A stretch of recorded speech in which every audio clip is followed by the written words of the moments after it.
you follow me on Twitter for the last year, it incensed me every time Donald Trump said the China virus from the presidential podium. I wanted a reporter to get up and just scream at him and curse him out and say, that is not acceptable. You cannot use a racial slur in such an irresponsible way from the office, from the podium of the president of the United States. And he just said it again at CPAC 2 weeks ago, and the audience stood on their feet and applauded. Hmm. And people are getting killed now, and it's like 300% the Asian, attacks against Asians have increased in this country just in the last few weeks.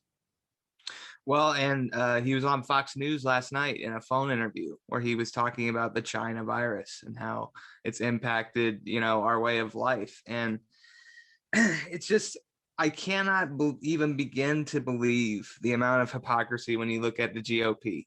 That most of them claim to be pro-life. Yes, I mean, can we both agree on that? The fact that but they advocate for less background checks for guns. If it's a white person that pursues a mass shooting like this and carries out domestic terrorism, it's a mental health problem. They're not a terrorist. And this framing that they use to just sympathize with these people, why?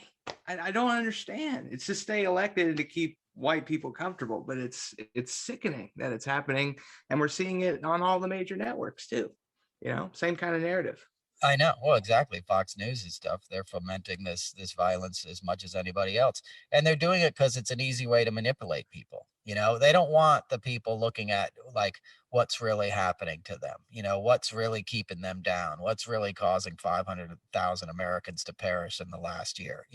It's because Trump was worried about his own bottom line and his political future, and Jared Kushner was trying to figure out how he could make a buck off of the pandemic. His first thing was getting his college buddies together on the pandemic task force and figuring out how they could profit from this, and when he realized there was really no money in it, he kind of lost interest, and he said the states are kind of on their own. We're not going to do a big federal program here because he saw there was no money in it.